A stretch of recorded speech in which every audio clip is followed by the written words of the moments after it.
Vous écoutez le libre journal d'Alain Pocard avec l'assistance de Jacqueline Levenbruck, diffusé en direct vendredi 21 avril 2000 de 12h à 13h30, en différé l'après-midi de 16h à 17h30 et samedi 22 avril dans la nuit de minuit à 1h30. Ce livre journal est réalisé par Franck. Avec tout d'abord Jacques Sellard. Bonjour Jacques. Bonjour Alain, bonjour tout le monde. Je rappelle que Jacques Sellard, vous êtes écrivain, philologue, que vous êtes venu il n'y a pas si longtemps dans cette émission pour parler de votre somme sur Rétif de la Bretonne. Somme, c'est Saint Thomas d'Aquin, poussez pas. Sur Rétif de la Bretonne, et que vous serez là à la fête de Radio Courtoisie pour dédicacer cette œuvre et d'autres le 14 mai. Autre invité, Pierre-Edmond Robert. Bonjour Pierre-Edmond. Bonjour Alain.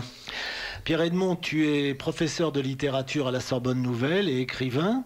Et toi aussi, tu es passé dans une de mes émissions récemment où nous avons évoqué quelqu'un qui t'est très cher, car tu as beaucoup aidé à sa réédition, qui est Eugène Daby. Et alors aujourd'hui, je me disais, on va taper fort. Et c'est pas Jacqueline Levenbruck qui va me contredire. J'entends souvent dire, mes chers amis, que les deux grands écrivains français du siècle sont Proust et Céline. Alors, je vous pose d'abord la question, vous allez répondre très, très rapidement. Est-ce que c'est exagéré? Est-ce que c'est pas exagéré? Est-ce que c'est vrai en partie, faux, etc. Assez rapidement, qui commence, Jacques? Oui, incontestablement. Il faut s'entendre sur ce qu'est un écrivain et définir un écrivain. Mais enfin, dans le vocabulaire courant, usuel, etc., c'est sans l'ombre d'un doute les deux auteurs majeurs du XXe siècle. Pierre-Edmond. Sans le moindre doute, en effet, et on en est d'autant plus sûr aujourd'hui avec le recul. L'un et l'autre ont connu malgré tout des périodes de purgatoire. Ils ont mis un certain temps avant de s'imposer à l'université, par exemple. Mais aujourd'hui, évidemment, ils sont à la première place. Oui, alors il y a un petit problème, c'est que notre littérature aujourd'hui, conserve sa qualité de tradition, sa patte, sa force, et je crois que citer les bons et les grands écrivains de notre époque vivant aujourd'hui serait une tâche assez longue, mais il y a quand même pas mal de gens qui font n'importe quoi, abus de la phrase courte, style haché, je dirais même style haletant, et moi qui vais vous faire un aveu, qui n'aime pas beaucoup Céline pour le style, je me pose une question, est-ce qu'il n'en est pas un petit peu responsable de cela? Qui répond? Pierre-Edmond? Il a eu beaucoup d'imitateurs, plus que Proust, certainement. Encore que l'on parle de romans proustiens un peu à tort et à raison, mais pour ce qui est de la phrase célinienne, oui, elle a débordé largement, je dirais, le cadre de la littérature. On la trouve dans le journalisme en particulier. Oui, seulement, il y a tout de même une différence qui est que Céline est parfaitement capable de construire, de structurer les phrases. Les parties de Céline, il y en a à droite à gauche dans Bord à crédit, qui sont visiblement d'inspiration proustienne. La phrase est très ample, très syntaxique, très ordonnée. Elle a tout son développement. Donc, ce que Céline faisait avec la phrase courte, c'était la musique du langage parlé. C'était pas du tout un artefact. Tandis qu'à partir du moment où on arrive avec sa route, etc., à ce que j'appelle coup de poing, c'est-à-dire mes points P-O-I-N-T-S, oui, c'est-à-dire, c'est Marguerite Duras, hein. Il arrivait ce jour, point, là, à 5 heures de l'après, point, midi, etc., etc., c'est le style coup de poing. Ça, c'est totalement artificiel, c'est du trisottinage, ce sont des fausses élégances de gens désolé, mais c'est féminin, hein, ou en tout cas, dans le cas d'Espèce de la France, entre Sarraute et Nathalie et Duras, c'est très très net que c'est une espèce de maladie féminine, hein. Et là, c'est complètement artificiel. Alors, d'abord, qu'est-ce qu'un artefact et qu'est-ce que le trisottinage? Moi, je sais, mais il faut penser à tout le monde. Alors évidemment, je plaide coupable, je fabrique instinctivement les mots qui me paraissent, etc. Alors, un artefact, c'est un objet complètement artificiel qui a précisément, qui est fait par une espèce d'astuce, hein. On peut dire, sans être méchant, parce que je l'aime bien, que Philippe Solers tout entier est un artefact. Bon. On arrête, je vais flinguer tout le monde au passage. Trissotinage, évidemment, c'est très bien vu. À partir de trissotin. Oui, puisque marivaudage, trissotin, trissotinage. Hein. Alors, Pierre-Edmond Robert disait tout de suite, il y a eu beaucoup plus de copieurs, de gens qui se sont inspirés de Céline que de Proust. C'est peut-être parce que c'est plus facile de s'inspirer de Céline que de Proust, Pierre-Edmond. Oh oui et non. On peut évidemment copier la phrase proustienne. Hein, on en reconnaît le mécanisme après quelques lectures. Dans le cas de Céline, l'imitation ne s'est pas faite immédiatement.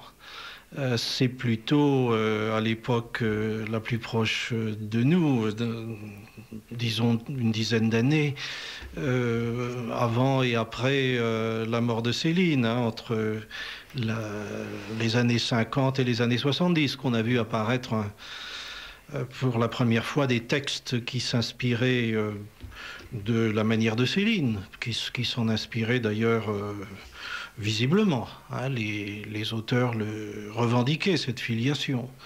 On peut citer leurs noms, là, parce que c'est peut-être pas les mêmes que ceux dont parlait Jacques. Je pense à Paraz, par exemple, qui était le correspondant, un des correspondants privilégiés de Céline à une époque, et qui a écrit des textes visiblement inspirés par le style de Céline. Hein. Et je dirais qu'il y a eu une série d'écrivains, bon, c'est peut-être pas la peine de les citer tous, qui ont repris hein, les méthodes les plus évidentes. Est-ce qu'on peut pas les citer quand même, parce qu'il y a des choses intéressantes, même... Moi, je désirerais citer le nom du regretté Alphonse Boudard, que j'ai bien connu, qui était un ami, un homme excellent, et qu'on traitait de petite monnaie de Céline. Or, Boudard avait vraiment son écriture à lui, son récit, la capacité des longues phrases, le sens de la langue populaire, réelle, etc. Ce n'est pas un écrivain mineur. Je pense qu'on lui rendra petit à petit justice. Il y a de véritables petits chefs-d'œuvre. Ça n'atteint pas la hauteur de Céline, mais ce n'est pas un pastiche de Céline. C'est une autre inspiration.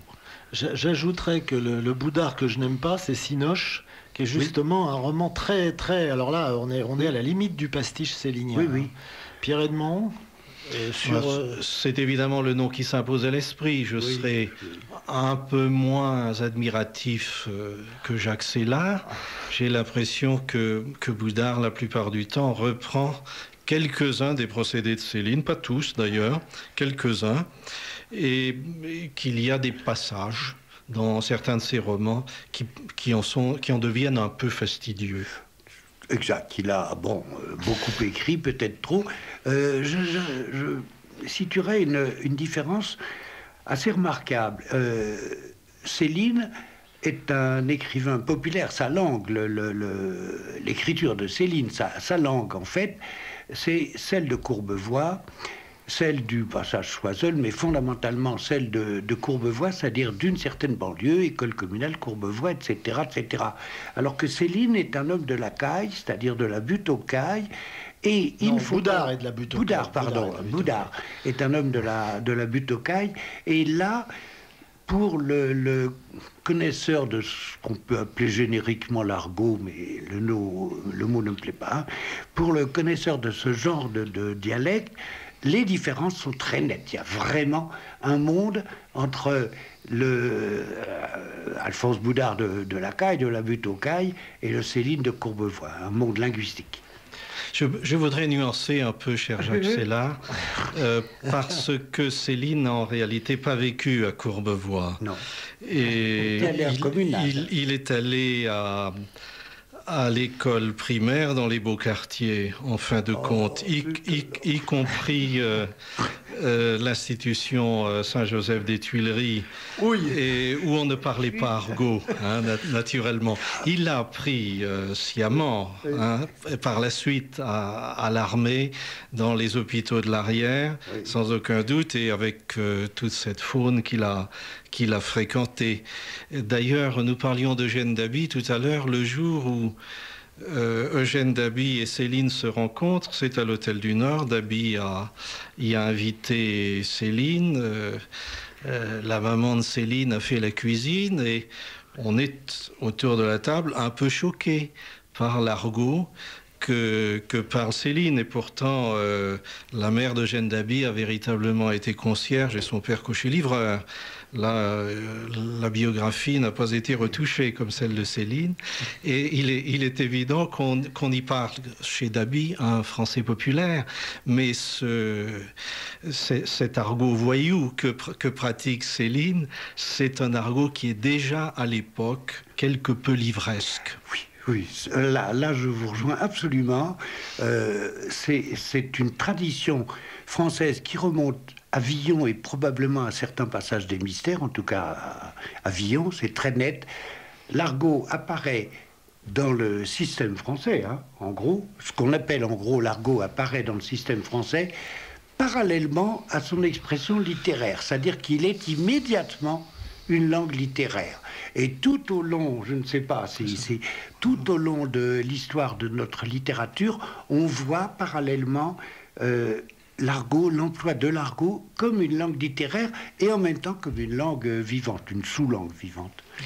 Je pensais plutôt tout à l'heure, en pensant à des continuateurs de Céline, à des gens du dialogue et à des gens du polar. Je pensais à San Antonio, je pensais au fond à Audiard, il faut bien dire. Alors, Audiard, en tant que dialoguiste, c'est parfait, mais quand il se met à écrire et à faire du sous-Céline, c'est consternant. Hein. Je ne sais pas si vous avez lu des romans d'Audiard, c'est aussi banal que le dialoguiste peut être parfois superbement inspiré.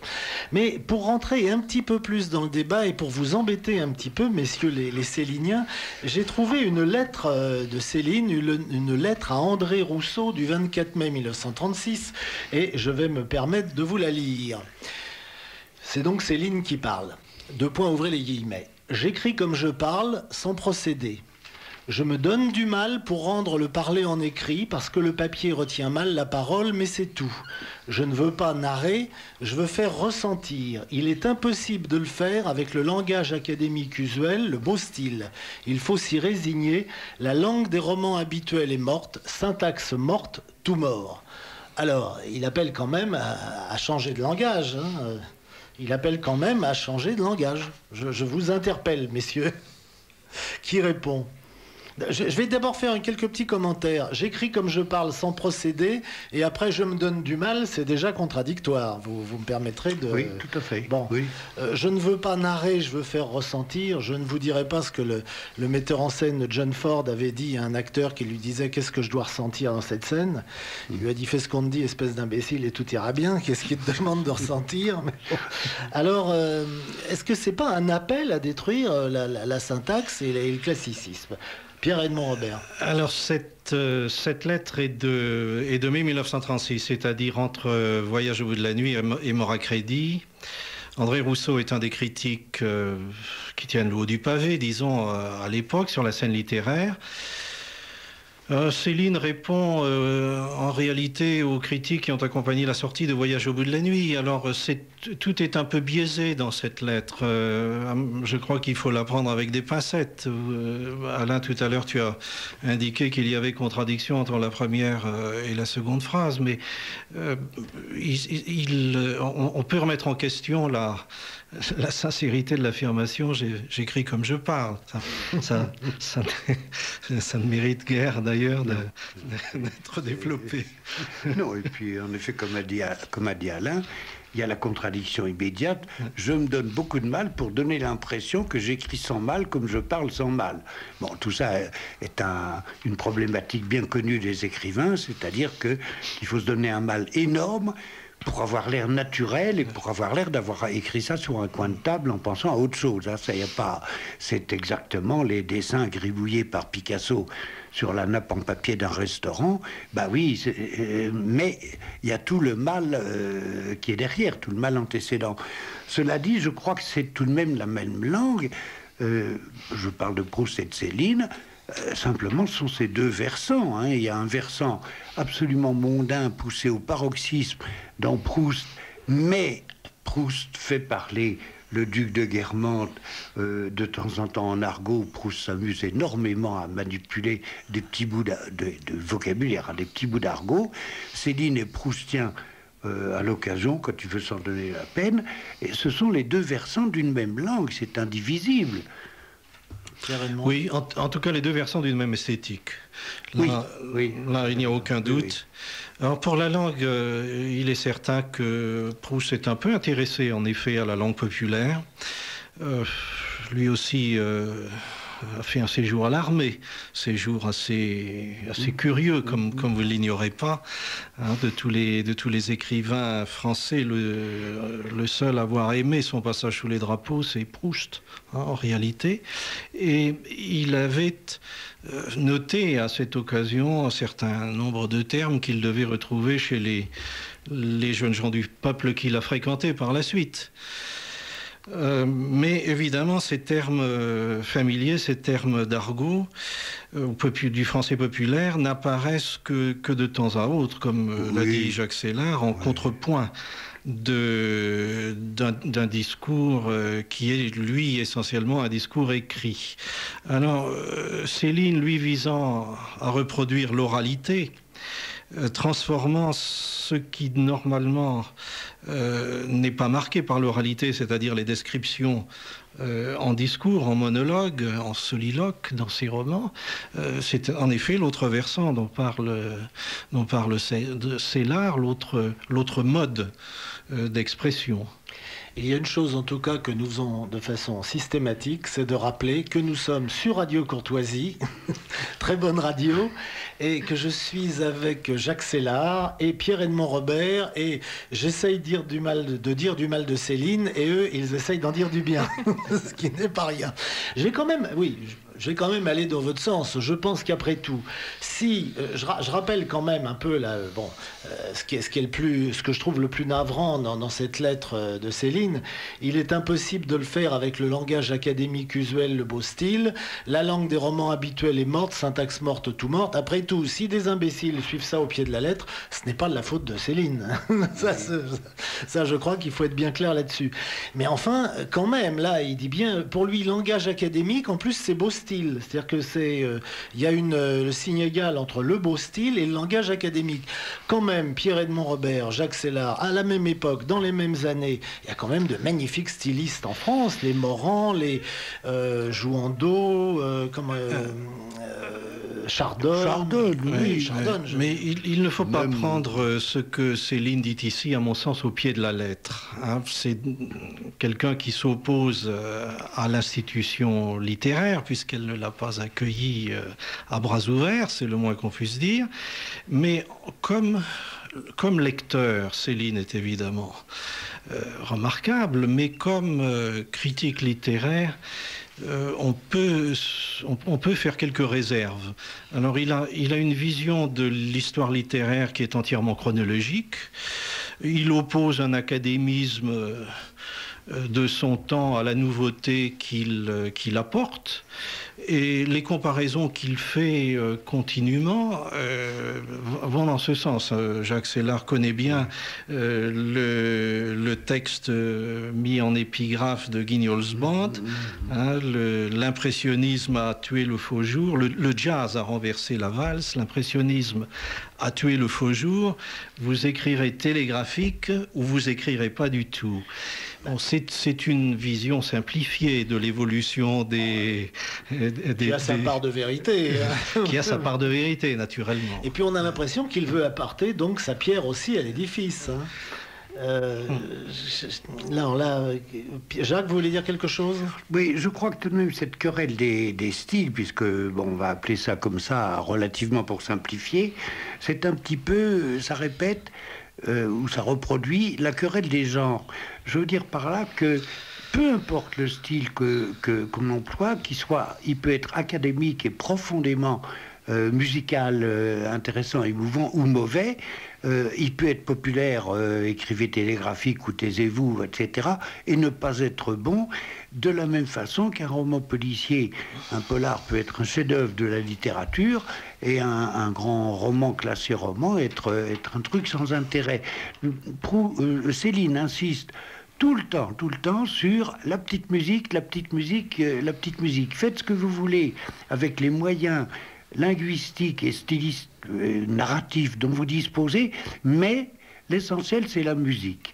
Et alors, de ce côté-là, il n'y a pas de différence fondamentale entre la musique célinienne et la musique proustienne. Ce sont deux musiques, si vous voulez. C'est un petit peu... L'un va écrire en ré majeur et l'autre en sol mineur. Bon, bah, c'est tout. Vous vous occupez pas de savoir d'une œuvre de Bach si elle est écrite plutôt en ré mineur ou en sol mineur. Je ne sais pas assez calé en musique pour en parler. La petite musique, encore une expression qui a été reprise par Madame Duras. Mais je suis d'accord avec vous, Jacques, ce n'est pas de la faute c'est pas la faute de Céline. Il ignorait toute cette dame, d'ailleurs. Même au moment de sa mort, elle était peut-être pas encore née littérairement, je ne sais pas. Pierre-Edmond Robert. Elle commençait hein, depuis Moderato Cantabile, depuis Hiroshima Mon Amour, depuis le Square également, tout ça c'est à peu près... à la mort, oui, à l'époque de ça la mort correspond, de Céline. oui. Il y a deux mots terribles, je trouve, sur Marguerite Duras. Un est dû à Henri Janson, Marguerite du rasoir, ça, c'est coupant, on peut dire. Et puis il y a le mot des proches. Il dit Marguerite Duras, elle n'a pas écrit que des livres ennuyeux, hein, non, elle a fait des films aussi. Puisqu'on parlait de cette lettre-là de Céline à André Rousseau, Pierre-Edmond, qui est André Rousseau ? Un critique littéraire des années 30, respecté. Ses articles ont été réunis en anthologie à l'époque. Enfin, c'est quelqu'un qui compte sur la scène littéraire. Et qui était célinien, anti-célinien, critique qui était essentiellement dubitatif vis-à-vis de cet Olybrius qui débarquait dans le monde littéraire. Si on regarde les critiques, elles ont été dépouillées et commentées par les Céliniens qui ont suivi la sortie de Voyage au bout de la nuit. On s'aperçoit que la critique ne savait pas véritablement par quel bout prendre ce Voyage au bout de la nuit, que pour quelques commentaires bien vus, il y a pas mal d'erreurs. Il fallait à l'époque un véritable courage pour prendre Voyage au bout de la nuit, écrit visiblement, tout le monde le savait, sous pseudonyme par un inconnu absolu dont on ne connaissait rien quant à sa formation, etc., pour prendre le texte en lui-même, en tant que tel, en tant qu'objet, et l'étudier en tant qu'objet. Il fallait vraiment de l'héroïsme, dans la liberté de penser. C'était un ovni, objet volant non identifié. Tout à fait.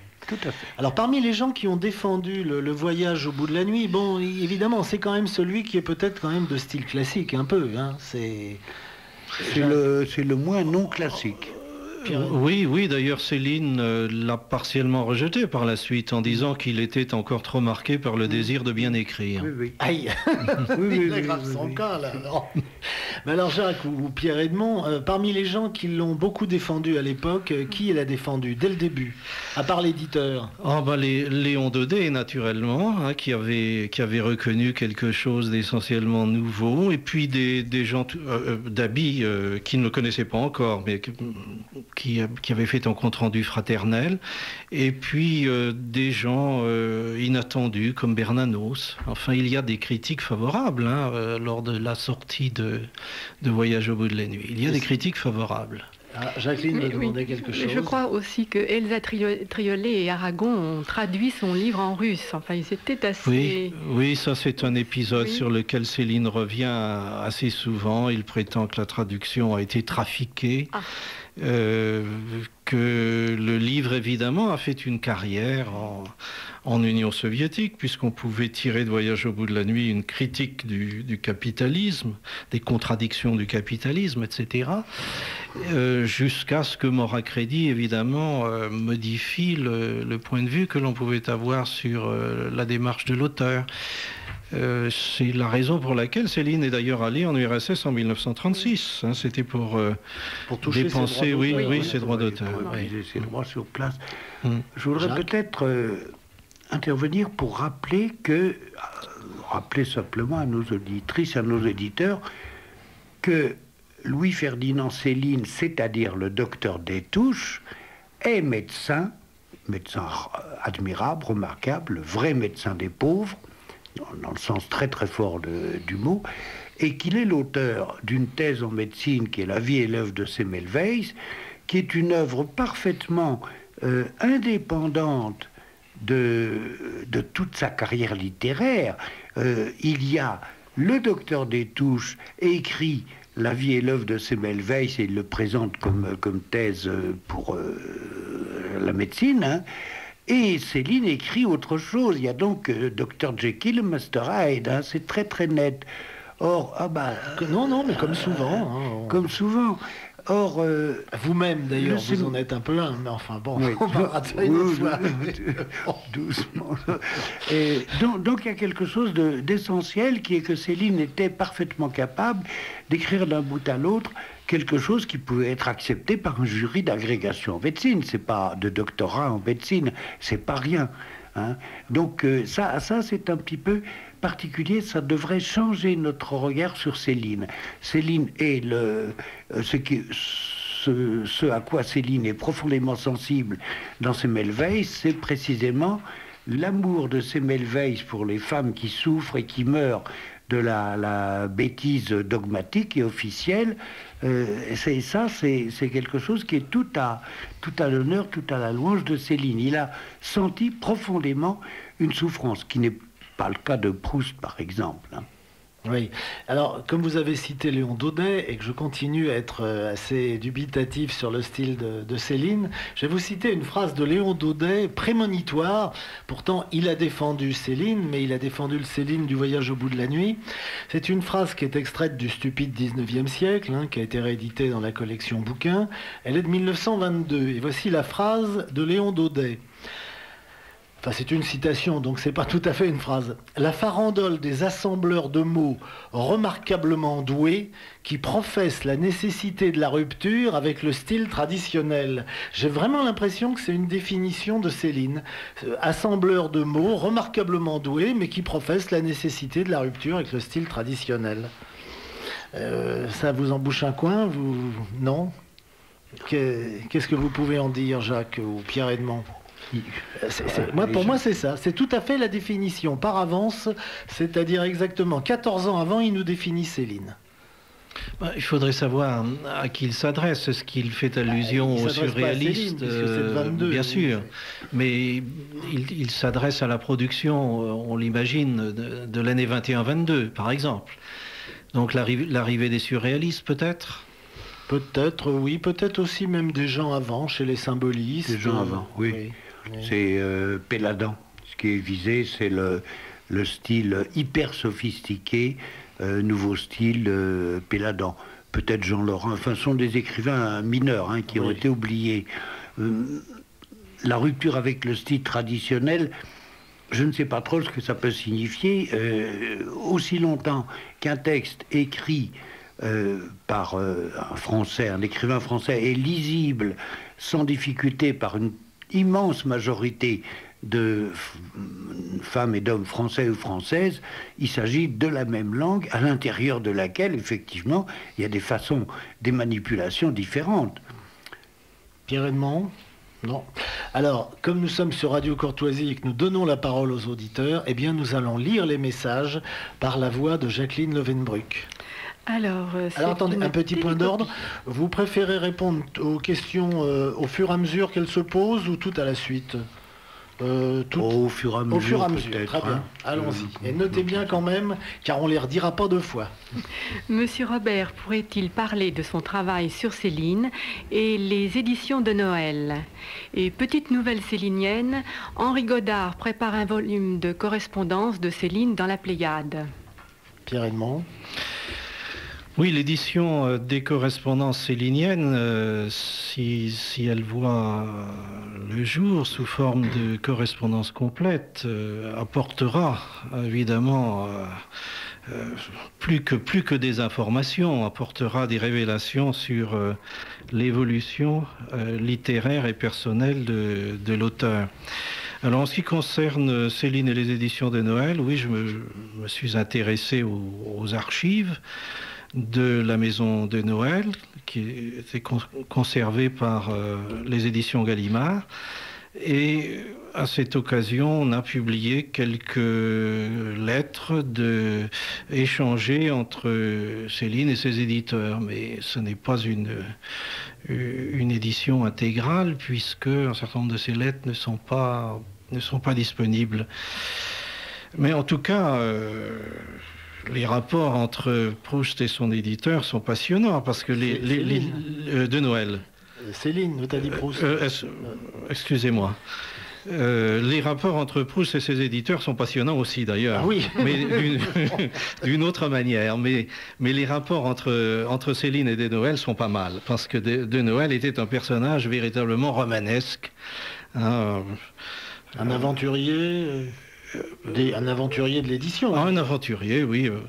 Oui, bien sûr. Hein, ce Belge qui arrive sans un sou en poche sur le pavé parisien, hein, on voit déjà le roman, et qui se débrouille pour trouver quelques capitaux à droite et à gauche pour monter une petite maison d'édition où il fait du compte d'auteur, et puis finalement... il a sous la main le manuscrit de Céline, il ne le laisse pas passer. À partir de là, cette carrière fulgurante, hein, qui se termine par sa mort restée mystérieuse en 1945. Donc ça, c'est un personnage, hein, que Céline utilise d'ailleurs de temps à autre. Alors ça, tu fais un article ou tu fais... Non, c'est une édition qui a maintenant, je crois, 8 ou 9 ans, hein, qui a été publiée. Chez qui ? Non, à l'Institut Mémoire de l'édition contemporaine, qui contient tout le fond des archives de Noël, c'est-à-dire aussi bien les bilans comptables que les chiffres réels. Oh, ça peut être très intéressant. Non, mais c'est très intéressant, car Céline... Comment les éditeurs vous bernent, vous mènent en bateau. Céline majorait le nombre d'exemplaires vendus, comme son éditeur. D'ailleurs, les deux y avaient intérêt. Alors, allez, d'autres questions. Je m'étonne qu'on ne cite jamais Jules Romain, avec ses 27 volumes des hommes de bonne volonté. Je trouve que c'est l'écrivain du siècle qui touche à tout. Oui, Jules Romain a laissé avec ses hommes de bonne volonté un chef-d'œuvre qu'il voulait voir reconnu comme l'égal de Proust. Hein. D'ailleurs, il l'a dit à plusieurs reprises, hein, quand il a lancé cette entreprise en 1932. Mais malgré tout, aujourd'hui, qu'est-ce qu'on va chercher dans les hommes de bonne volonté? L'aspect documentaire. Oui, encore très limité. Je pense que ça fait partie des post-balsaciens. Je veux dire, ça fait partie de cette grande ambition des années 1920 qui était d'être l'écrivain qui succéderait à Balzac par l'immensité, par la masse. Vous avez Duhamel et la chronique des Salavins. Tout ça est très très nettement inspiré. L'œuvre de Céline telle qu'elle se serait constituée définitivement, s'il n'y avait pas eu ces aléas, aurait été effectivement une comédie humaine. L'œuvre de Proust également, c'est la comédie humaine. Balzac a profondément marqué l'histoire, je parle sous votre contrôle, hein. Balzac a profondément marqué l'histoire de la littérature française, en ce sens qu'il a constitué un espèce d'archétype ce qu'était le roman total, qui dirait toute la société de volume en volume, avec des personnages reparaissants. Et quand vous lisez Proust ou Céline, vous sentez qu'il y a, plus ou moins consciemment, une volonté d'être le nouveau, le énième Balzac. Alors on le sent également dans Jules Romain et dans Duhamel, mais n'est pas Balzac qui veut. D'autres questions? Alors, une auditrice, ne pensez-vous pas que pour l'intelligentsia parisianiste, à la sauce caviar, le plus grand écrivain a été et demeure l'ineffable Jean-Paul Sartre? Je voudrais dire quelque chose à propos de Jean-Paul Sartre.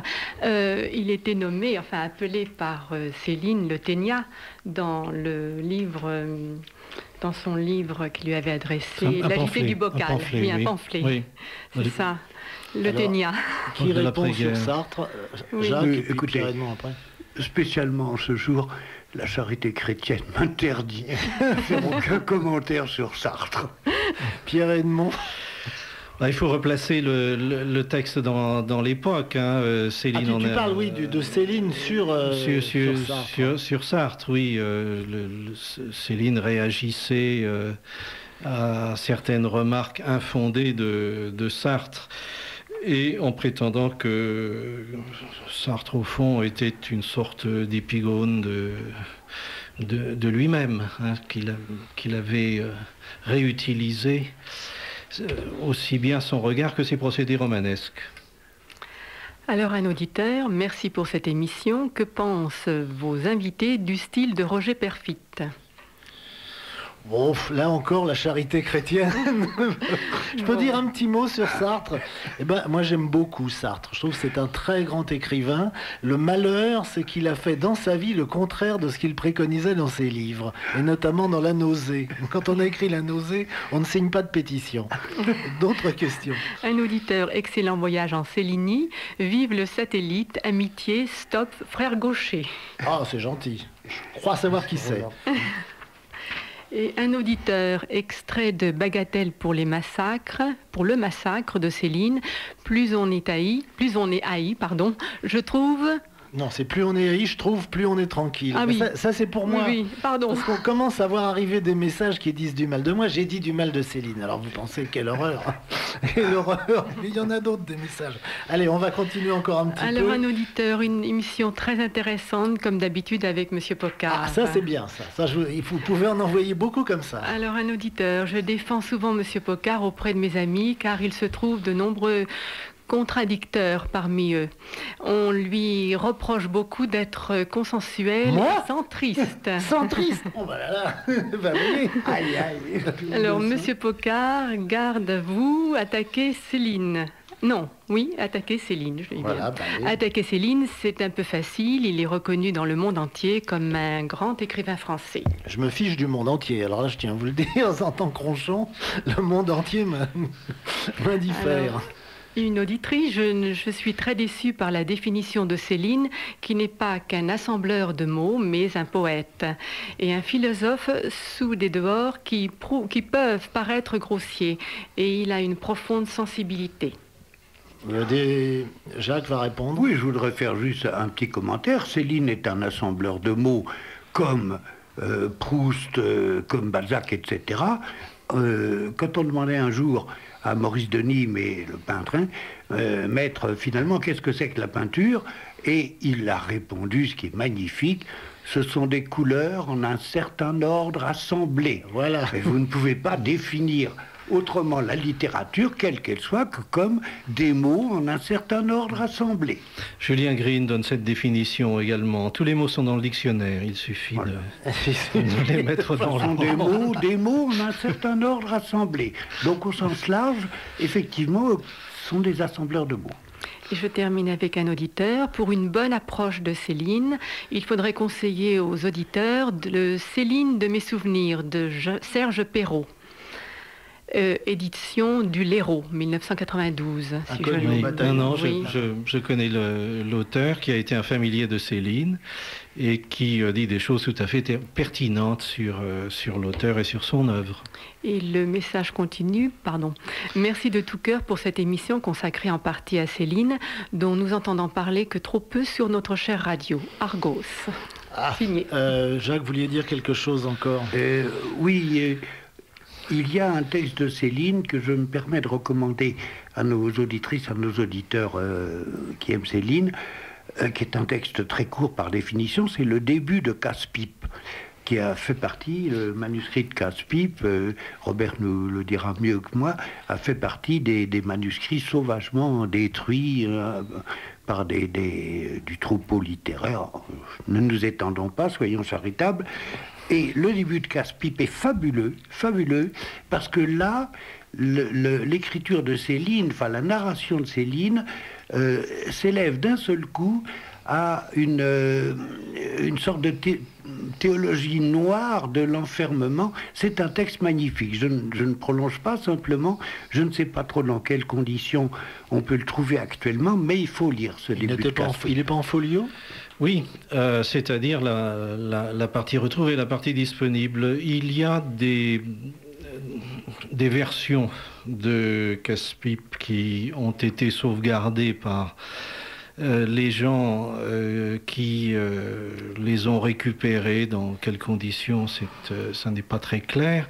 Au moment où Céline a quitté Paris, a quitté Montmartre en 1944, et ces versions sont probablement plus complètes que ce que nous avons à l'heure actuelle. C'était le troisième volet de l'autobiographie, en réalité, c'est-à-dire la partie qui manque entre la fin de Mort à crédit, le moment où le jeune homme s'engage dans l'armée, et le début de la guerre de 1914, c'est le début de Voyage.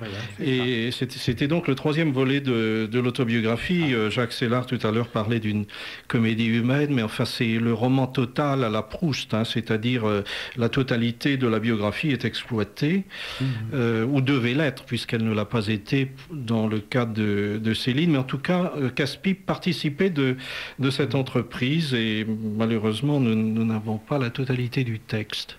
Alors, messieurs, moi, je vais arrêter parce que je ne veux pas fâcher certains spectateurs, mais vraiment Casse-Pipe, vous savez, il y a un jeu de mots qui me vient tout de suite, mais je ne le dirai pas. Tout à l'heure, Jacques, vous avez évoqué la filiation de quasiment tous les auteurs français de la première après-guerre avec Balzac, ou cette volonté de filiation. Et je me souviens, il y a une autre personne, un autre grand auteur français dont j'aimerais qu'on parle, parce que lui, justement, est-ce qu'il n'a pas influencé aussi Proust et Céline? Et d'ailleurs, vous me l'avez dit une fois. Vous m'avez dit, au fond, Proust et Céline, une fois dans une conversation, car nous en avons souvent, dans des petits bistrots parisiens, vous m'avez dit, au fond, Proust et Céline ont voulu faire concurrence à Saint-Simon. Alors, qu'en est-il exactement? Oui, c'était un peu un mot à l'emporte-pièce, parce que la volonté paradoxale d'opposer un écrivain du peuple avec pas mal de guillemets comme Céline à un écrivain de la grande noblesse comme Saint-Simon, bon, il y avait une part de provocation là-dedans, je le reconnais volontiers. Cependant, il y a quelque chose de commun aux trois hommes et qui naît chez Saint-Simon, c'est-à-dire le coup de burin, la patte, le moment où dans un texte bon, convenable, tout ce qu'on veut, etc., on voit se poser la patte du lion en 2-3 phrases, et le lion est un tueur. Saint-Simon est un tueur. Quand il se paye un portrait, il tire, il flingue tout le bout tel ou tel personnage, et vous retrouvez ça très typiquement dans Proust. Le plaisir de Proust à opérer sa mise à mort tranquille de Madame Verdurin écoutant Wagner, et c'est tranquille, ça n'a l'air de rien, et c'est impitoyable, ça ne pardonne pas. Céline avec Courtial et Pereire, etc., vous avez le même genre de portraits, et de portraits fabuleux qui sont tellement vivants, et on sent que l'animal... Proust revendique Saint-Simon, c'est dans la conclusion du Temps retrouvé, au moment où il boucle le livre qu'il vient d'écrire. L'auteur nous dit qu'il a voulu faire à la fois refaire Saint-Simon, les mémoires de Saint-Simon et les Mille et une nuits. C'est donc le mélange de la chronique du mémorialiste et de la fantaisie renouvelée d'ailleurs, puisqu'il s'inspire aussi bien de Stevenson et de ses nouvelles Mille et une nuits que du texte original. Alors dans le cas de Céline, c'est la même chose, parce que lorsqu'il évoque ses admirations littéraires, c'est Agrippa d'Aubigné, c'est Talleyrand des Réaux, ce sont les mémorialistes et les chroniqueurs. Évidemment, il est plus facile de reconnaître sa dette vis-à-vis des classiques que vis-à-vis des prédécesseurs immédiats. Proust, en fin de compte, ne parle pas beaucoup de Balzac, il devait parler de Flaubert et puis il s'est contenté de quelques articles, enfin plutôt de lettres envoyées à la NRF. Et quant à Céline, évidemment, il prétend n'avoir pas lu ses prédécesseurs, ce qui est faux, évidemment. Oui, alors est-ce qu'il n'y a pas là quand même, avant tout peut-être, est-ce que la littérature française avant tout, c'est pas une tradition mémorialiste ? Oui, oui, en ce sens que c'est inévitable. Tout écrivain ne peut pas faire autrement que de verser dans son livre des éléments qui lui sont personnels, qui sont ses mémoires. Quant à dire qu'on prend une distance par rapport à l'époque et qu'on la décrit objectivement, c'est pas l'affaire d'un écrivain, c'est l'affaire des historiens, si on veut, ou des moralistes, mais pas d'un écrivain. Oui. Pierre-Edmond ? Oui, non, j'approuvais ce que venait de dire Jacques Sellard. En effet, Céline a revendiqué l'appellation de chronique et de chroniqueur à la fin de sa vie. Hein. Au début, il ne l'employait pas, mais après... au moment plus exactement de ce qu'on appelle la trilogie allemande, les trois romans de la fin de la carrière de Céline, D'un château l'autre, Nord et Rigaudon posthume, c'est à ce moment-là qu'il parle de chronique et de chroniqueur. Alors, est-ce que le problème, c'est pas que Saint-Simon avait peut-être des gens et une société à mettre sous la dent que messieurs Proust et Céline ? Question. Voilà, très bonne question qui est en même temps une réponse. La réponse est oui. On reconnaît, par exemple, dans Léon Bloy, la réponse est très probablement oui, on reconnaît dans Léon Bloy d'abord et dans Bernanos ensuite, et par conséquent, l'admiration de Bernanos pour l'estime, je crois, de Bernanos pour Céline n'est pas quelque chose de stupéfiant, d'ahurissant. On reconnaît très bien un espèce de mépris commun à Saint-Simon, à Proust et à Céline, d'une certaine façon, pour l'univers bourgeois, pour le petit monde bourgeois. Ils ont ça en horreur. Ils l'ont dans la même horreur parce que Proust est pénétré de mondanité, il est critique à l'égard des aristocrates, mais il est pénétré de mondanité, et parce que Céline est pénétrée de popularité, entre guillemets, pour ne pas dire de populisme. Donc pour eux, l'ennemi, c'est le boutiquier bourgeois. Madame Verdurin pour l'un, etc., etc. Pierre-Edmond ? On pourrait évidemment reprendre ce que Céline dit aux journalistes à la fin de sa vie, à Meudon, lorsqu'il évoque Proust, en disant Proust a peint le monde dans lequel il était. Moi, j'ai peint celui dans lequel j'étais. Absolument. Bien, messieurs, je vais vous faire écouter maintenant ce qu'on appelle un bobino, qui n'a rien à voir avec le musical où se produisait Georges Brassens. Vous allez voir, c'est une nouvelle très très intéressante, et à mon avis, c'est à propos d'une grande date culturelle de l'année 2000.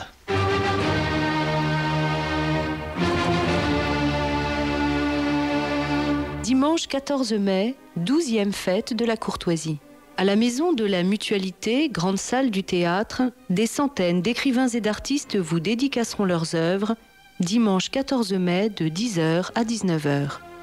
L'équipe de Radio Courtoisie vous invite à vivre avec elle cette journée d'intelligence et d'amitié. Profitez-en pour compléter ou constituer votre bibliothèque.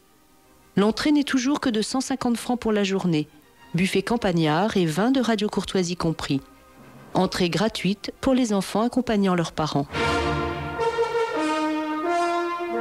En demandant dès maintenant votre billet d'entrée, vous faciliterez notre tâche. Envoyez-nous un chèque avec une enveloppe timbrée et libellée. Retenez, dimanche 14 mai, 12e fête de la courtoisie, Maison de la Mutualité, entrée 150 francs, Radio Courtoisie, 61 boulevard Murat, 75 016, Paris.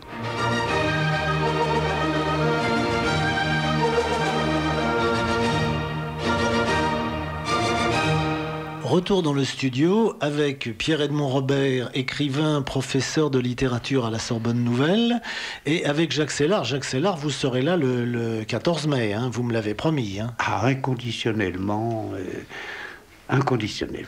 Alors vous allez voir, la fête, c'est la première fois que vous allez venir à la fête de Radio Courtoisie. Il y a une première fois, toute chose. Oui, ça c'est vrai. Eh bien, vous allez vraiment voir un public tout à fait différent des autres dédicaces dans lesquelles parfois nous nous retrouvons, Jacques, Pierre-Edmond Robert, d'autres encore, bien entendu, et moi. Vous allez voir vraiment un public très intéressé à la littérature, et c'est pour ça d'ailleurs que nous avons de si bons messages. Vous avez remarqué quand même que il y a une curiosité, ce qui à mon avis c'est la base d'ailleurs de tout, c'est la curiosité, c'est mieux que pas mal souvent de prétendu bon goût.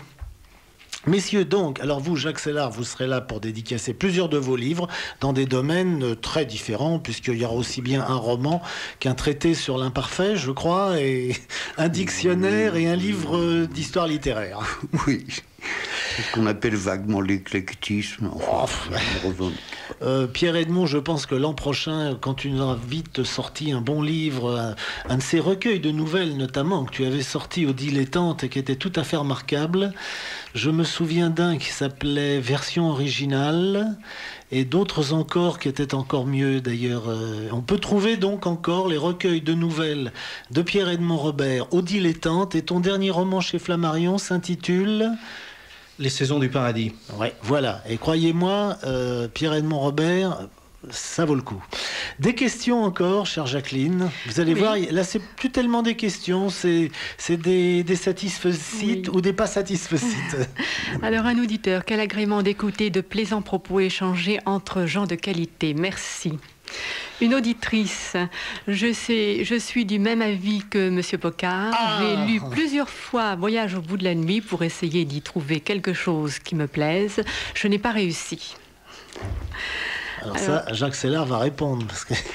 Oui, en deux mots et très simplement, c'est précisément ce qui fait, je crois, un très très grand écrivain, ou deux très grands écrivains, comme sont Proust et Céline, c'est que on accroche totalement ou on n'accroche pas du tout. Il n'y a pas de position, je crois, intermédiaire. On peut aimer moyennement Monterland, n'importe qui, Chardin, tout ce que... apprécier, aimer moyennement, et en tout cas, on entre dans l'œuvre... peu importe, pour non Chardin, n'importe quoi, on y entre assez facilement, sans trop de problèmes.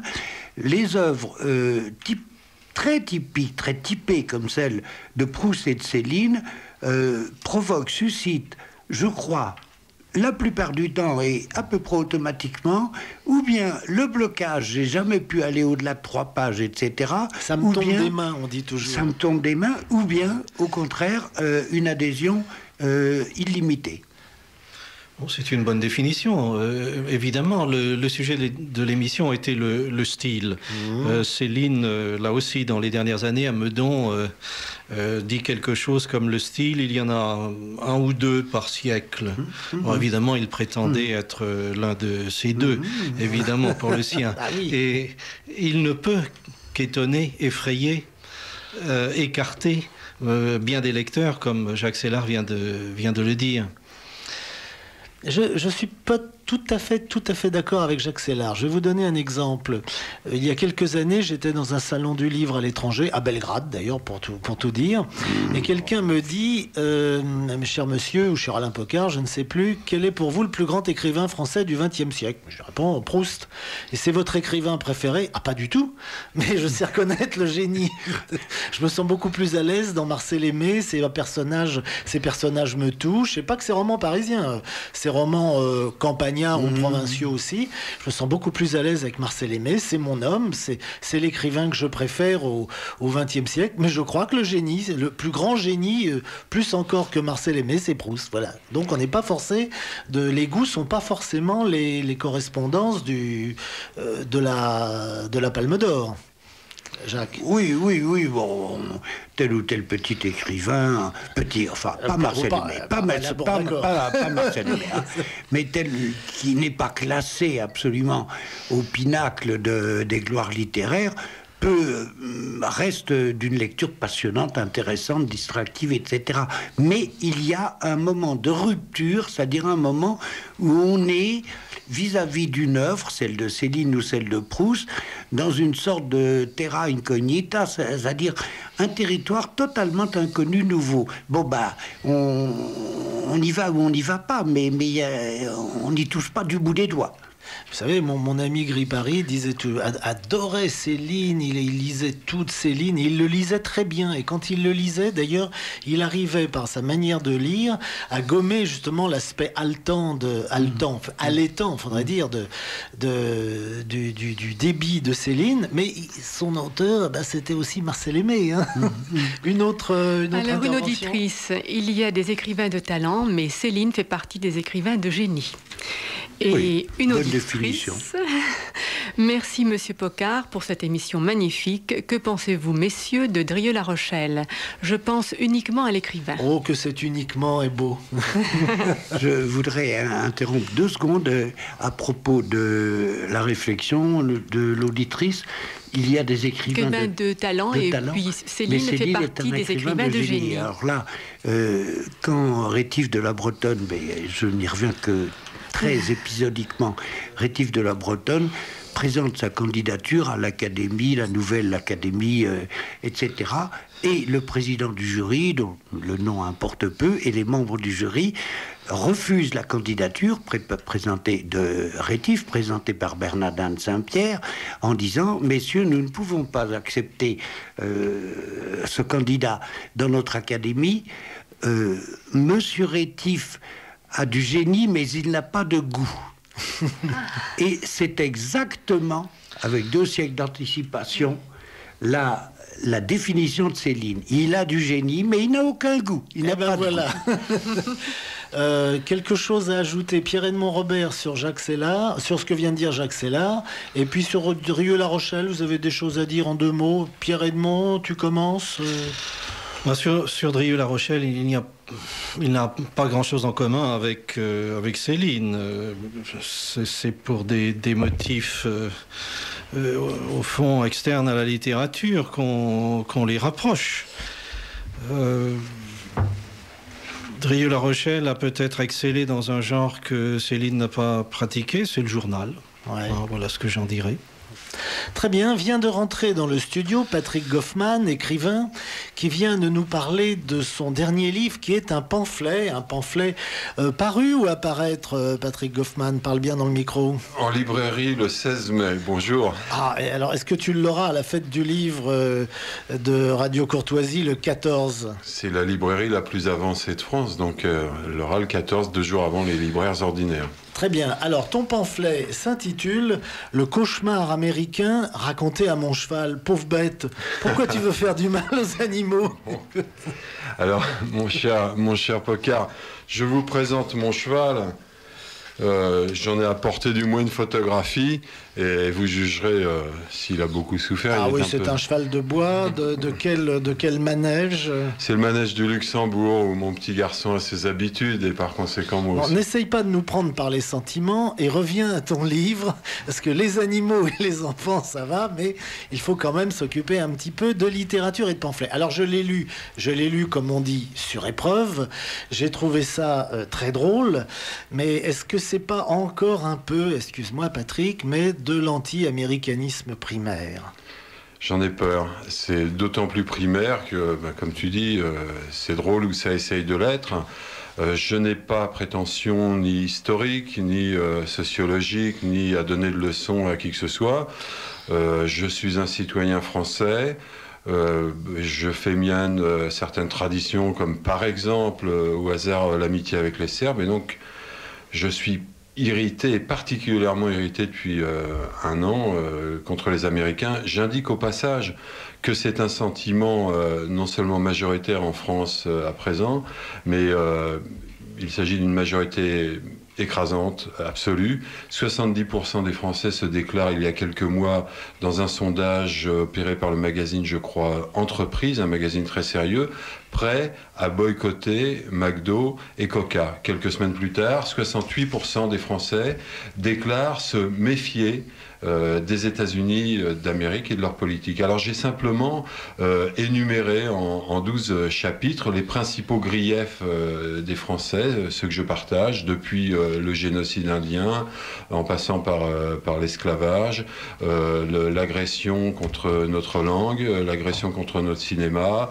la bouffe d'égout obligatoire, c'est le titre d'un de mes chapitres, etc., etc., en essayant de le faire sur un ton plaisant, parce que bon, je n'ai pas de prétention, encore une fois, ni de solution.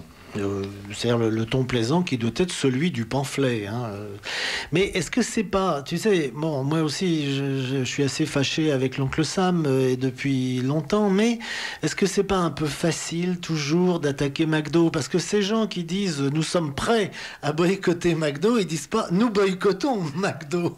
Ou alors, moi, je peux très bien être prêt, d'ailleurs, moi, je boycotte McDo puisque je n'y vais jamais. Mais est-ce que ça reflète vraiment d'abord la réalité? Et puis deuxièmement, est-ce que c'est pas un peu facile de mettre en tête de turc que McDo, je suppose aussi Euro Disney ou Disneyland, Coca-Cola, etc. Coca-Cola, dit Jacques Sellard. Seulement réduire, ce que vous ne faites pas bien sûr, réduire les États-Unis, parlons des États-Unis, hein, réduire les États-Unis à McDo, Disneyland et Coca-Cola, c'est limité, c'est vraiment réduire la France, je ne sais pas, à l'OM, à Bernard Tapie, etc. Bon, c'est pas plus sérieux. Alors en revanche, excusez-moi, c'est brutal, mais non, le peuple américain est un grand peuple. Dans l'histoire, il est irritant tout simplement parce que toutes les hégémonies sont insupportables. C'est tout. C'est pas parce que c'est l'Amérique, c'est pas parce que ce sont les États-Unis, c'est parce qu'ils sont en effet hégémoniques. Mais d'une certaine façon, il faudrait tout de même faire la part de nos responsabilités. La puissance des États-Unis, en ce qui nous concerne, nos rapports avec les États-Unis, vient en grande partie de notre faiblesse et de notre capitulation. Alors, il faudrait tout de même pas accuser les États-Unis de notre faiblesse. Alors, dans ton livre, ça apparaît aussi, d'ailleurs. Je suis très honoré, ému même, de ce que le premier à me porter la contradiction, avant même que le livre soit paru, soit Jacques Sellard, pour qui j'ai l'estime qu'on imagine. Bien entendu, le pamphlet est également dirigé contre ceux qui, disons, cèdent le terrain, non pas aux Américains, non pas à la civilisation, non pas au grand peuple américain, mais à ce qu'il y a de pire. Nous sélectionnons ce qu'il y a chez eux de pire et sous la forme la plus exécrable. Encore que, je voudrais introduire une nuance, je tiens à dire que j'ai de la famille aux États-Unis, que j'ai fréquemment séjourné depuis 1968 aux États-Unis, et si on veut s'arrêter, puisque nous avons peu de temps, sur l'exemple de McDo, je puis vous dire qu'il y a aux États-Unis pire que McDo, c'est la chaîne Roy Jenkins, qu'on ne connaît pas ici. Et puis, il y a bien meilleur, c'est une petite chaîne en Virginie, que je connais bien, qui s'appelle Food Wreckers, où on vous sert des hamburgers qui sont frits avec des oignons frais devant vos yeux et qui sont absolument délicieux. C'est de la cuisine très simple, mais ce sont les vrais hamburgers que j'ai connus en 68 au Texas et qui sont délicieux. Oui, mais je voudrais qu'on vienne quand même à des choses un peu moins gastronomiques, parce que là, quand même, on est les meilleurs. Donc, il y a un de tes chapitres qui s'appelle 1917 et 1944. Pourquoi viens-tu si tard? Oui. Bonne question. Toujours sans prétention historique, je reprends rapidement la chronique des deux guerres mondiales et je constate que l'oncle Sam, qui est présenté par, disons, ses porte-paroles innombrables, ceux qui sont payés, ceux qui sont bénévoles, comme un libérateur idéaliste, défenseur de la démocratie dans le monde entier, je constate que jusqu'en 1917, ils sont neutres, ils refusent même d'escorter les convois de leurs exportations en Angleterre. Ils font des déclarations très claires à ce sujet-là et il faut l'histoire, les textes, les déclarations et les lettres même du président américain Woodrow Wilson à l'époque le démontrent. Ça, c'est la Première Guerre mondiale. Hein. C'est la Première Guerre mondiale. Ils arrivent en automne 1918, ils sont 80 000. En France. Ils ont participé à une bataille sérieuse à la fin de 1918, quelques mois avant l'armistice. En 1944, c'est la même chose. Tous les historiens que j'ai consultés, puisqu'encore une fois, je n'ai aucune prétention historique, disent que le débarquement était possible en 1943. Et 2 ans plus tard, l'Holocauste est accompli et les responsables américains affectent de le découvrir exactement comme les nazis de base. Ils disent, nous ne savions pas. On pouvait égorger 20 millions de personnes sans qu'ils le sachent. Ma thèse, j'avance quand même une thèse, c'est que l'Europe, si redoutée de ses libérateurs, et en particulier le petit peuple juif, devait saigner encore et encore. Il voulait libérer un semi-cadavre, il voulait libérer un continent épuisé parce qu'il le redoutait. Jacques Sellard. Ouais, je vais faire l'avocat du diable. Vous comprenez, c'est normal.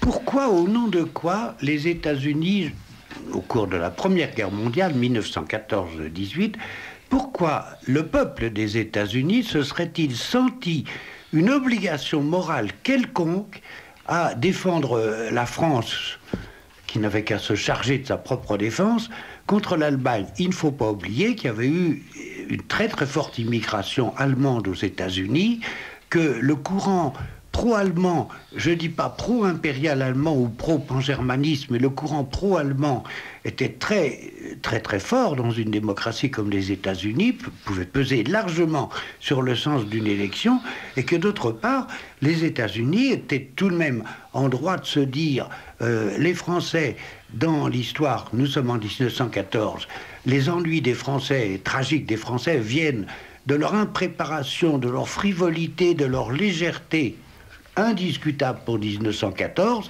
la première des routes.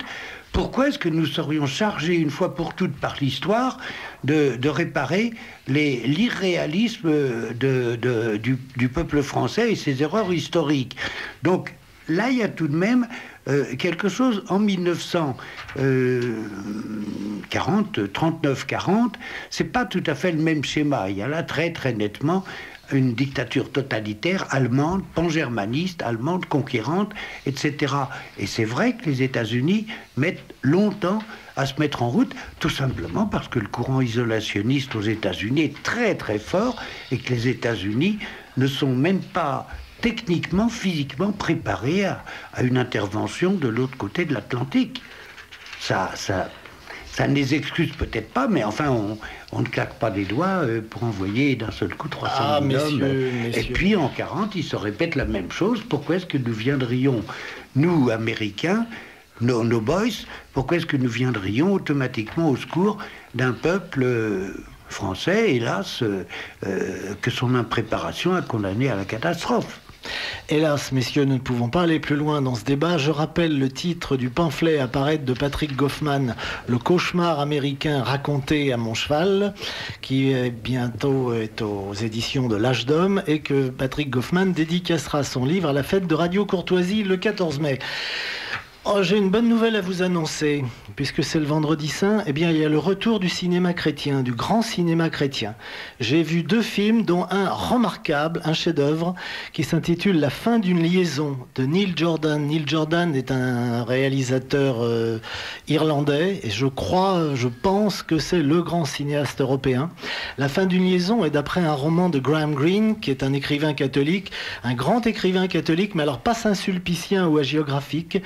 C'est un film magnifique sur la méfiance, la confiance, la défiance. Je ne peux pas vous donner la fin, parce que cette fin est admirable, mais enfin, elle constitue quand même une chute, selon les lois de la dramaturgie. Et je ne peux pas, pour ceux qui n'auraient pas lu le livre de Graham Greene, la dévoiler. C'est vraiment un film admirable qui m'a arraché des larmes. Ça a arraché aussi des ricanements à des donzelles qui se trouvaient derrière moi, et ça ne m'étonne pas. Donc les ricanements sont souvent le fait de gens qui ne comprennent pas ce qu'il se passe sur un écran. Un autre film, À tombeau ouvert, de Martin Scorsese, qui a été vraiment attaqué par la presse en disant qu'est-ce que c'est que ce personnage qui prend une pose christique parce qu'il veut sauver les gens. C'est l'histoire d'un ambulancier. Rien que ça doit encourager à aller le voir. Alors Martin Scorsese fait partie de ces gens qui sont des Américains de Little Italy, de la petite Italie à New York, catholiques, et qui, finalement, tous leurs films, que ce soit Scorsese, Ferrara, Brian De Palma, ont toujours un thème central, récurrent, qui est la rédemption. En plus, Scorsese, dont je n'aime pas tous les films, loin de là, est quelqu'un qui filme Babylone. Et quand on filme Babylone à New York, bon Dieu, on a bien trouvé le décor. Alors c'est un film à voir, mais vraiment le grand film, le chef-d'œuvre, c'est La fin d'une liaison de Neil Jordan d'après Graham Greene.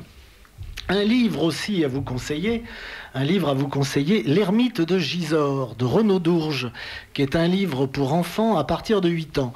Renaud Dourges a une émission sur Radio Courtoisie. Je crois que c'est toutes les 4 semaines, le mercredi matin, un livre du jour. Et il écrit des romans pour enfants. Et là, ça, c'est un peu la suite d'un premier qui était déjà paru. Rendez-vous à Madinina, pardon. Et celui-ci s'intitule L'Ermite de Gisors aux éditions Clovis. Alors, c'est les bons récits qu'on lisait quand on était gosse, des bons récits où les enfants sont merveilleux, où ils sont tous des héros en culotte courte, ou en culotte moins courte d'ailleurs aujourd'hui. Donc il faut absolument lire ou offrir à nos enfants L'Ermite de Gisors de Renaud Dourges. Vous allez dire, car nous avons beaucoup de nouveaux auditeurs, y compris grâce au fait d'être sur le bouquet satellite TPS et maintenant de toucher la province. Vous serez certainement quelques-uns à dire « Ah bah oui, c'est comme les autres radios, vous faites du copinage. » Bah pas du tout. Je vais vous dire la différence entre Radio Courtoisie et les autres. C'est pas du copinage parce que Radio Courtoisie, c'est une radio pas comme les autres. D'abord, elle vit de l'argent de ses auditeurs et non pas de la publicité. Et puis deuxièmement, nous sommes comme une compagnie où on n'est pas tous d'accord entre nous, bien entendu d'ailleurs. C'est comme ces gens qui disent « Je suis d'accord avec lui, mais pas sur tout. » Mais qui demande d'être d'accord sur tout? Personne. Eh bien, nous sommes une compagnie et la chose qui nous intéresse et qui nous fait nous battre avant toute chose, cette chose extrêmement importante, je vais vous la dire, eh bien, c'est le fait que nous aimons la langue française et que nous voulons la défendre parce que tout sort de là. Si on maintient la langue française, on maintiendra notre civilisation. Et tout ça à propos du livre de Renaud Dourges, L'Ermite de Gisors, pour les enfants à partir de 8 ans, aux éditions Clovis. Et tout ceci sur Radio Courtoisie. Ah, c'est fantastique. Et oui, alors 2 petits renseignements. Un petit renseignement d'abord, puisque j'ai parlé de cinéma. Jeudi prochain, vous avez beaucoup de chance, jeudi 27 à partir de midi, le Libre Journal du cinéma, animé par Philippe Dugue et Jean-Paul Toroc, et je ne sais pas lequel dirige, car il le dirige alternativement, mais je crois savoir que le prochain numéro, il y aura des surprises de taille et des gens de très très grande qualité et des sujets passionnants. Ça ne m'étonne pas. Maintenant, parlons peinture. Alors peinture, toujours l'exposition Pecnard, vous savez, on en a beaucoup parlé, mais il faut en reparler. L'exposition de Pecnard à Charenton-le-Pont, peut-être d'autres Charenton, donc on a à Charenton-le-Pont. Elle continue jusqu'au 13 mai, du mercredi au samedi, de 12h30 à 18h, au musée Toffoli. Il y a un musée Toffoli à Charenton, car il y a vécu toute sa vie depuis son arrivée d'Italie jusqu'à sa mort. Et c'est au musée Toffoli, 3 places des Marseillais, mais c'est au métro Liberté. Vous descendez au métro Liberté, vous faites 30 mètres, c'est indiqué, fléché, comme on dit aujourd'hui. Vous êtes sur le sentier de la paix et vous allez voir l'exposition Pecnard, dont Jean Dutour qui dit « Il éprouve, à chacun de ses tableaux, on éprouve ce que Stendhal qualifie de suprême bonheur pour un artiste, faire ressemblant ». Je vous montre d'ailleurs Pecnard, vous voyez que c'est pas mal du tout. Une autre exposition, le vernissage est ce soir, une autre exposition, Juliette Mills, qu'on a connue comédienne, notamment donnant la réplique à Jack Lemmon dans le film de Billy Wilder, Avanti. Pour ceux qui sont cinéphiles dans cette assemblée, non, je ne vois que des airs dubitatifs. Même Pierre-Edmond Robert n'a pas vu le film Avanti de Billy Wilder. Non, bon, c'est bien triste. Ça ne fait rien. Je l'ai vu aux États-Unis. C'est-à-dire, oui, bien sûr. Ça, c'était Patrick Goffman. Alors, l'exposition Juliette Mills, c'est à Troyes. Vous voyez, l'importance quand même d'être écouté en province. C'est à Troyes, à la Maison du Boulanger, qui est le musée classique municipal du centre-ville, du magnifique centre-ville de Troyes. C'est donc du 22 avril au 18 juin, à la Maison du Boulanger à Troyes. Il n'y a pas d'adresse, mais ça doit être très connu. Et je pense aussi que la maison du boulanger à Troyes est connue. C'est très difficile de parler de Troyes parce qu'on est toujours en train de se demander est-ce que c'est pas Caen, est-ce que ce n'est pas Sète, est-ce que ce n'est pas... Oui. Elle est très connue parce qu'elle est transformée en centre culturel. Oui, on vend plus de pain depuis longtemps déjà. Quelques siècles. Quelques siècles. Juliette Mills, ça aussi, c'est de la très belle peinture qui se situe quand même dans le courant de l'abstraction lyrique. Bon, je montre un peu à mes invités la reproduction. On ne peut pas juger une peinture, surtout une peinture assez gestuelle en reproduction, mais c'est quand même très beau. Nous revenons donc à notre émission et à la littérature avec Jacques Sellard, avec Pierre-Edmond Robert, avec Patrick Goffman et avec Jacqueline qui va nous lire encore quelques messages. Alors, Monsieur Robert a-t-il en tête ou en cours un autre travail sur Céline ? Un article publié récemment dans les actes du dernier colloque Céline, oui, sur les rapports précisément entre Proust et Céline. C'est un sujet qui a d'ailleurs été traité par d'autres céliniens, y compris mon collègue Henri Godard, et d'autres universitaires étrangers. Et encore un auditeur conseillant à notre cher Alain pour que Céline remonte en son estime d'écouter les 2 chansons composées et écrites par celui-ci, À nœud coulant et Règlement. Et un PS, je m'engage à vous en faire parvenir une copie si cela vous intéresse. Oui, ça m'intéresse.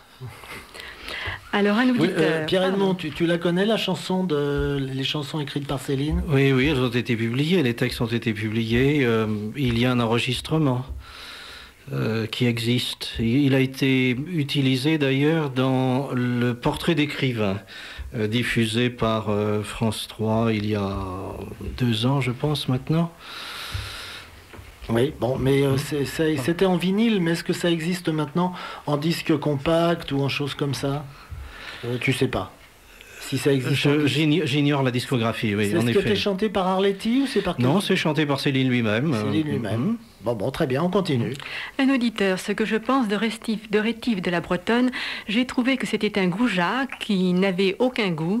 Il suce le sang de la ligne littéraire. C'est un homme infect qui me semble répugnant. Voilà. Je peux tout de même le défendre en 3 mots. Je n'ai pas écrit autre chose que ce que dit cet auditeur. Rétif n'a aucun goût, c'est un goujat, et c'est un écrivain fabuleux. Un auditeur, M. Pocard, vient d'émettre un paradoxe. Il reconnaît que Céline a du génie, mais... Non, j'ai reconnu que Proust avait du génie. Mais il ne l'aime pas. Comment apprécier ce génie dans ce cas ? Merci de cette émission. Parce qu'on sait reconnaître les feuilles d'un arbre, c'est tout. Non, j'ai pas dit ça de Céline, j'ai dit ça de Proust. Et j'ai pas dit que j'aimais pas Proust. J'ai dit que c'était pas mon écrivain préféré et je reconnais que c'est le plus génial. Faut écouter. Un auditeur, vous avez énuméré les raisons pour lesquelles vous êtes anti-américain. Je le suis aussi pour des raisons qui ne sont pas politiquement correctes. La façon de se battre des Américains est infecte. J'ai reçu leurs bombes sur la tête pendant la Deuxième Guerre mondiale. Et on continue les questions. Alors un auditeur, je suis normand. La façon de faire la guerre des Américains est de bombarder les civils d'une façon inutile. C'est barbare. Une auditrice, voici peut-être un élément de réponse à la question de M. Sellard. Ma mère, qui a passé son bac en 1918, a eu pour sujet de dissertation « Lafayette, nous voici ». On s'intéresse à vous, Jacques. Une auditrice, M. Sellard semble oublier que le roi Louis XVI avait envoyé un grand général français et des soldats pour aider les Américains dans leur guerre de l'indépendance. Mais je ne l'ai pas oublié du tout, je l'ai toujours su, je ne l'ai pas oublié, mais on ne peut pas tout dire.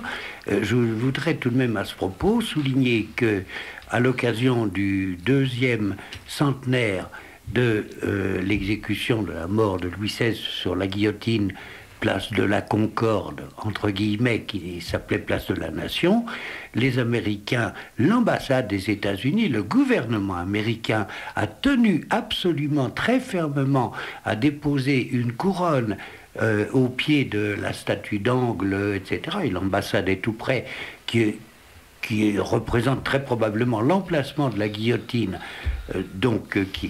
par laquelle Louis XVI a été exécuté.